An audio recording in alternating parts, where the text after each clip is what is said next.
Dracula had killed kings, armies, even death itself. But he had never faced something that hunted in packs. The forest didn't breathe, it watched.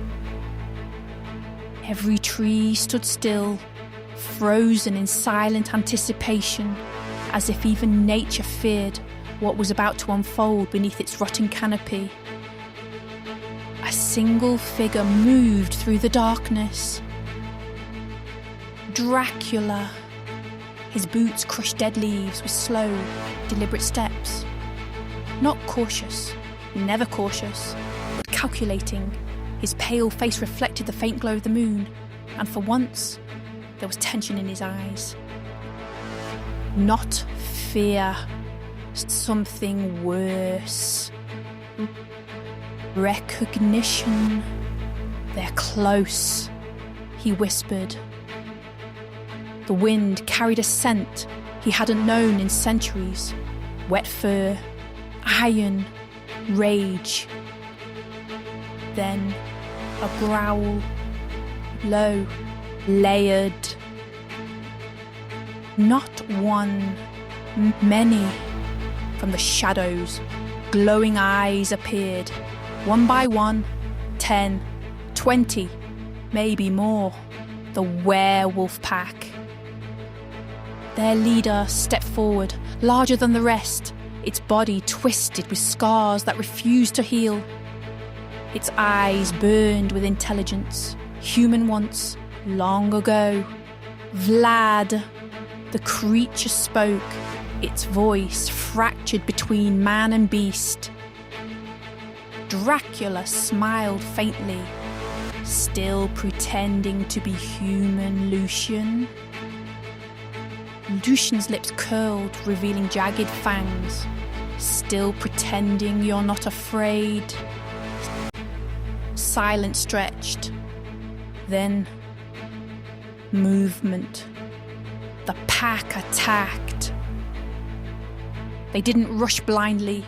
They moved like a single organism, circling, splitting, herding him deeper into the forest.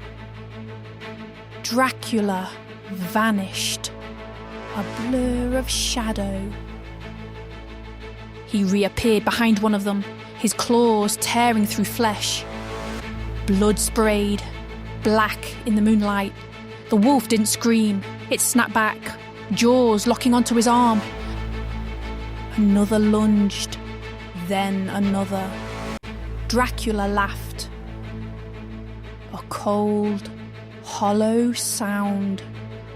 You think numbers will save you? He moved like death itself, twisting, breaking, tearing. Bones cracked, flesh split. The ground became a graveyard of twitching bodies. But the pack didn't stop. They never stopped. Even as they died, they dragged him down. Claws dug into his back. Teeth pierced his shoulder. And for the first time, Dracula staggered. Lucian watched, waiting, calculating. Then he leapt. The impact shattered the earth beneath them. The two monsters collided in a storm of violence. Fangs against fangs, claws against claws. You're weaker, Lucian growled. Dracula's eyes darkened. No, I'm just tired of pretending. He grabbed Lucian's throat and slammed him into a tree. The trunk split. But Lucian smiled. Good, he said. Then stop pretending. A howl erupted from the pack. Not rage, pain. Dracula froze. He looked around. The wolves weren't attacking anymore. They were watching him, bleeding, dying, and behind them, a girl, human, barefoot, pale, trembling.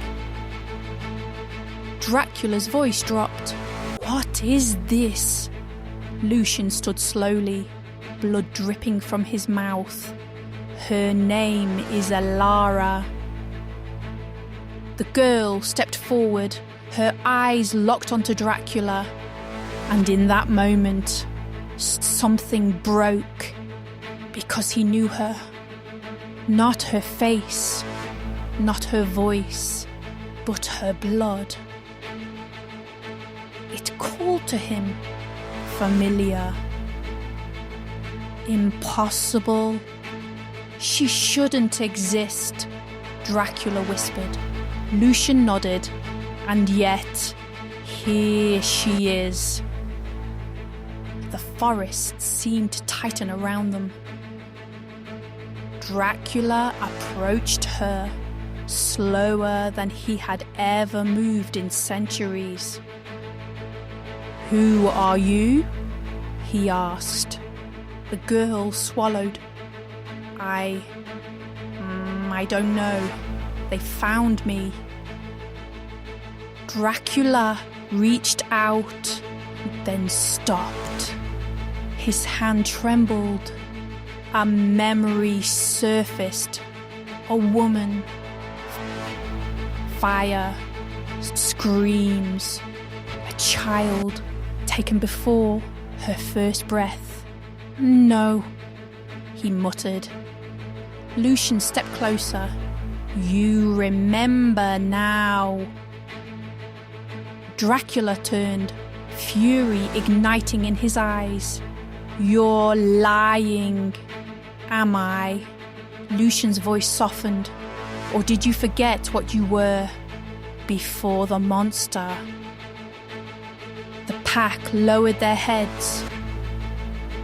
Not in submission, in mourning.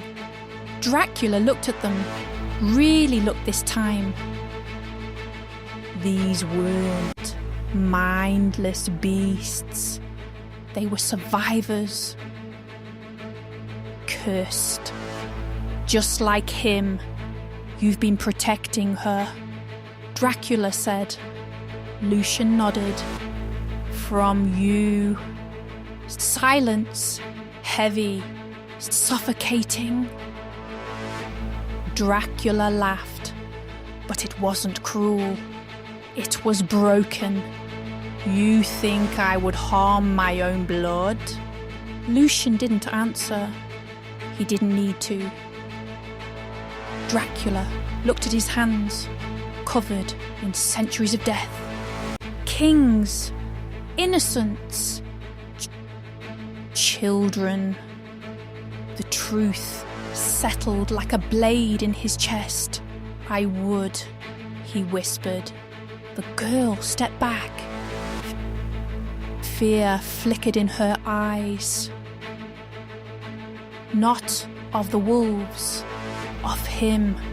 And that hurt more than any wound. Dracula took a step back, then another. For the first time in eternity, he retreated. Lucian watched him carefully. It doesn't end here. Dracula shook his head. No, it doesn't. He looked at the girl one last time. I don't deserve to know you, he said softly. And then he vanished. The forest exhaled. The pack gathered around Alara, shielding her. But far above, on a cliff overlooking the forest, Dracula stood alone. The wind howled around him, carrying the echoes of the battle, of the truth, of what he had lost before he even knew it existed. His eyes burned, not with hunger, but with something far more dangerous: regret. They made me a monster, he whispered. Then his voice hardened. But I chose to stay one. Below, the wolves howled again, not in fear, not in anger, but in warning, because the war wasn't over. It had only just begun. And next time, it wouldn't be a hunt. It would be a reckoning. Even monsters bleed, but the worst wounds are the ones that remember who you used to be. If Dracula truly loves her, do you think he'll protect her or destroy her to protect the world?